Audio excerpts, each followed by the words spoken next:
So today we are changing the oil in a 2009 Hyundai Accent with a 1.6 liter 4-cylinder engine.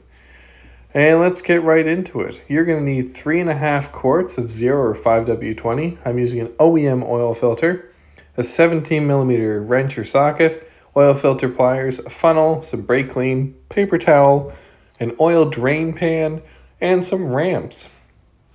So getting right into it, first off, remove your oil fill cap and you're going to set that to the side. Next, you're going to go underneath the passenger side of the vehicle and you're going to see the oil filter right here. You're going to want to remove that and let some of the oil drain out. Now these ones are designed pretty well so the oil falls straight down, doesn't really leak everywhere. And then just drain out your filter and move on to reinstalling the filter. So again, I'm using an OEM filter. We're going to unbox it and then remove the protective plastic film. And then since this one doesn't come pre-lubed, we're going to add just a light film of new oil to the seal. And then we're going to reinstall the oil filter. So remember when reinstalling the oil filter that you just spin it on until it's snug against the base. And then you're going to give it an extra 1/2 to 3/4 turn. And that is all it needs to be properly seated.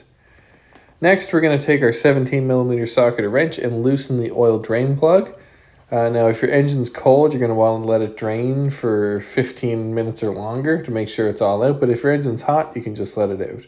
Now, this was kind of weird because the oil drain plug looked too thick to me. And I thought that maybe the crush washer had gotten stuck, which indeed it had. So using some pliers, I managed to rip up an edge and then finally remove the old O-ring. And then replace it with a new crush washer. Once you've done that, reinstall your oil drain bolt and make sure you tighten it down. And then you can go up on top of the engine and add 3.5 quarts of 0 or 5W20 oil. Then, once you're done adding your oil, you can reinstall your oil fill cap. And if you're particular like me, it's going to take a couple tries to get the 5W20 marker straight. And that's all you need to do to change the oil in 2009 Hyundai Accent. Thanks for watching.